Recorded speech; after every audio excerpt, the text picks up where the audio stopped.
So I think in the flipped class, one of the most important thing, and this is what we practice in our institution in a very big way, and we have 100 residents at one point of time. So this is not a theoretical exercise we talk about. But only one important message is you need to do a lot more pre-class activity if you really want this in a successful fashion. In fact, 3 days in a week, we have converted completely to a flipped class model. For this to happen, this is just a cartoon which I have conceptualized. You have to have an afferent arm and you have to have an efferent arm. That is, people have to come prepared for the class.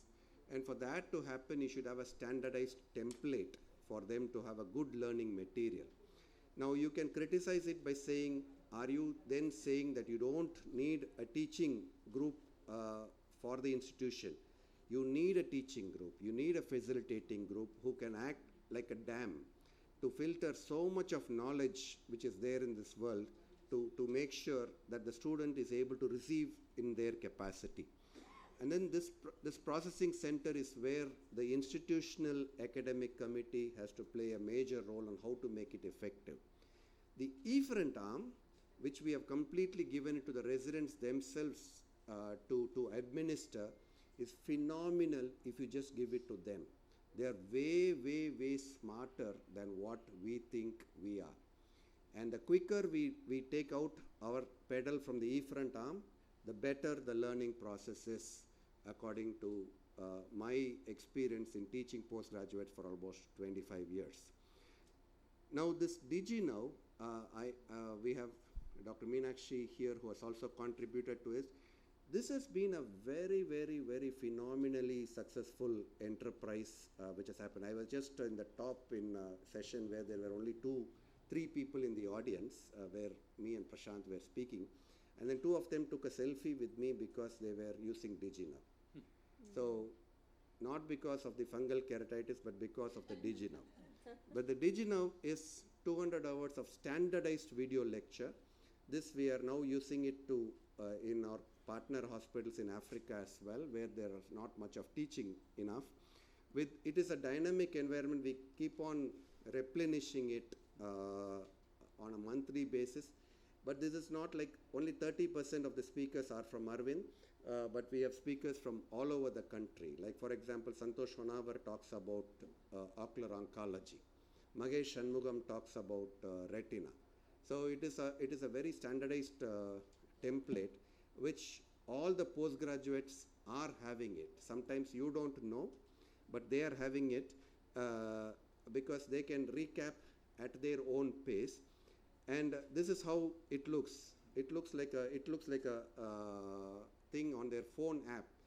The thing which really prompted me to develop this was when I saw my son, who is doing his first year residency, not even touching a textbook.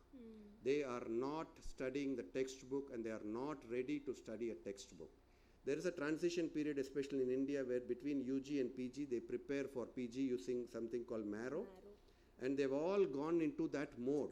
And if you want them to go and study a textbook, they are not going to do it. How much ever you like it, they are not going to do it. And this is what are the contributors. You really have people from all over the country who have contributed to this capacity. You have Rashmin, you have Meenakshi, you have Geeta, almost everybody. It's like a standardized template. But what is very this thing is, this is what is the 4,200 subscriptions. In Indian words, this has sold for 12 crores of rupees. Crores. We are not talking about lakhs.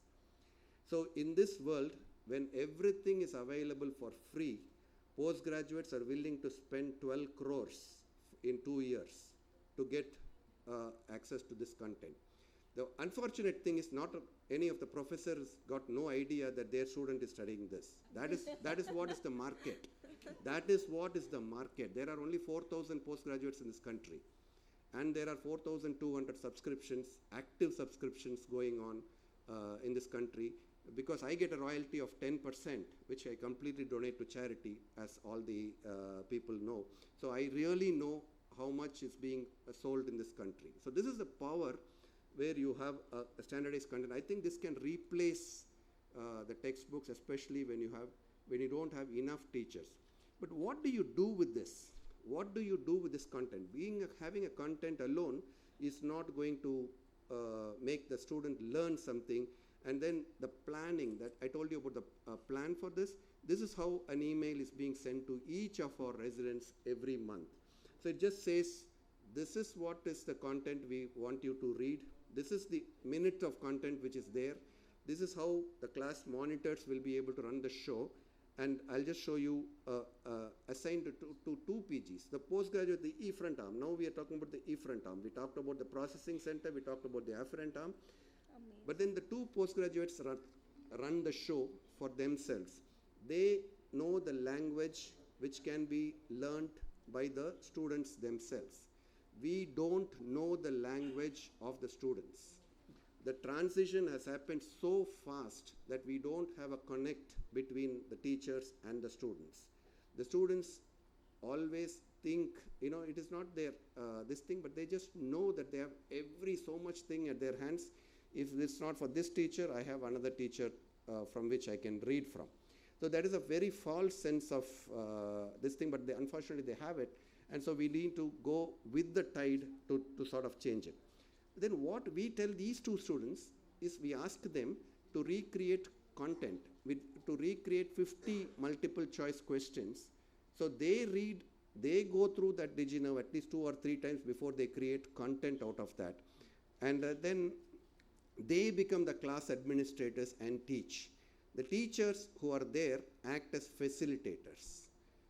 I have never ever imagined that the quality of postgraduate teaching would evolve to this extent 10 years before. 10 years before it was just a monotype.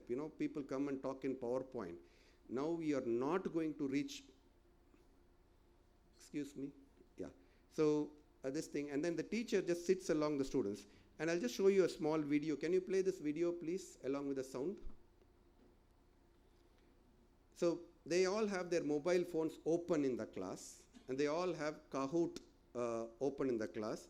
Can you have the sound also?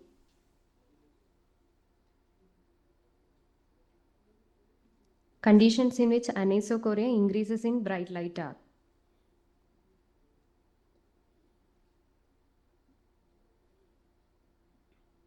So there is a polling to keep them interested for everyday class. This is not an occasional class.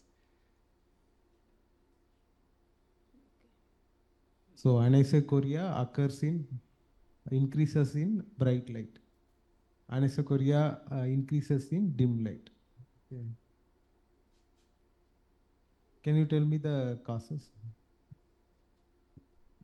So anisocoria, which increases in dim light, mostly it will be due to a Horner syndrome or a pharmacological causes, and sometimes it can be physiological also.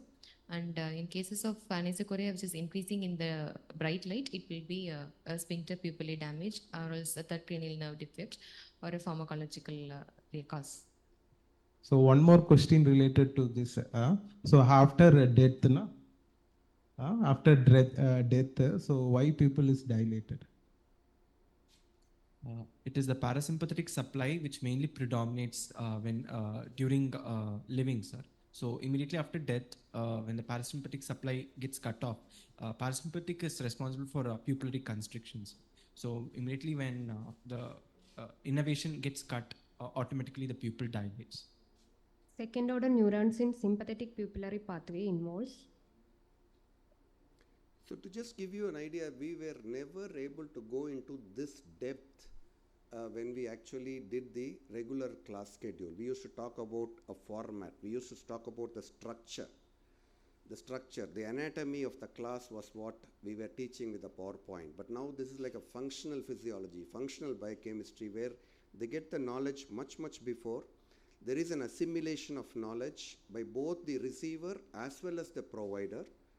And then you sort of allow the creative juices to flow so that the person who's going to receive, you select people from that group, they create questions, they create an interesting answer, they create a gaming platform, they create a whole different contemporary experience for them to study.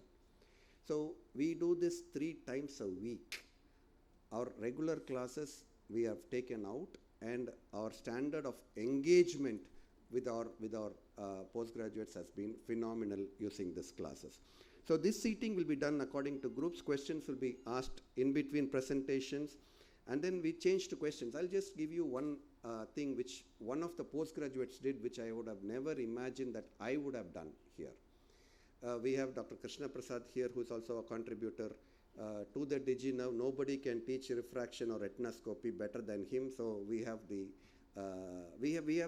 top people who have spoken there. One of the very nice thing which a postgraduate did was, so they put a question and they asked 4 answers. Which one of it is right? And the answer obviously was an obvious, let us say the option C was right. Then they all voted, maybe 70% got C right. Then the questioner, who was himself a PG, said, rephrase the question to make the option A right. Now, that was phenomenal. I don't think I as a teacher would have had that creative instinct to make them think in that angle. And that was a good learning experience for me. I think this group is like a wild fire. It's like a wild flood there. Don't try to control that flood.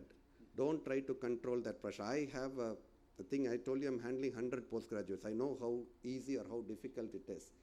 But we can channelize it. We can really channelize it to the maximum. And then we sort of make it interesting. You know, people throw chocolates. It's scary to sit as a teacher in the first few classes. But then it becomes much more things. See this form of engagement. The people who are all standing there are all residents. I stand somewhere, I just sit somewhere out in the place here, but then they're all grouped as thing. It's almost like a discussion. It's almost like their thesis on how things go. And then this is the advantage. This is my last slide. First is standardized content by experienced teachers. This is, we took a massive exercise. We made a professional team go across the country to record this. We had a professional app company, which is extremely good. I saw that they continue to create apps. So there was one topic which was going on. Let us say Dr. Krishna Prasad, this topic is there. Then they ask, in between the topic, they ask a question. Do you want to take a question? And let's say the student says yes. The question comes on the screen. And if the student answers it to it wrongly, then immediately the cursor goes to the place where Dr. Krishna Prasad is talking about that concept. Immediate, quick response. So you don't really know. It's a very active learning course which is happening in that app, which is again phenomenal. So I think this has whole concept. Every part is important. The preparatory part is much more important than the delivery part. And I think really the students are not at fault.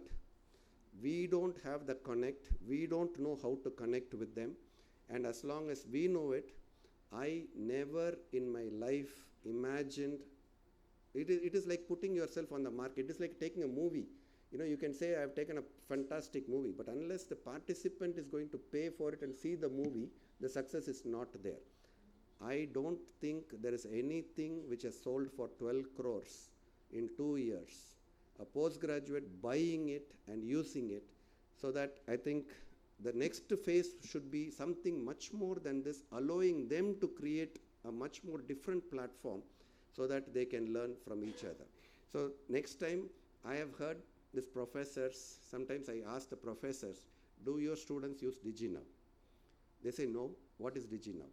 Then I tell them 4,400 subscriptions means your PGs are using it, And so you better keep your eyes and ears open to know what your PGs are using it. Thank you very much for your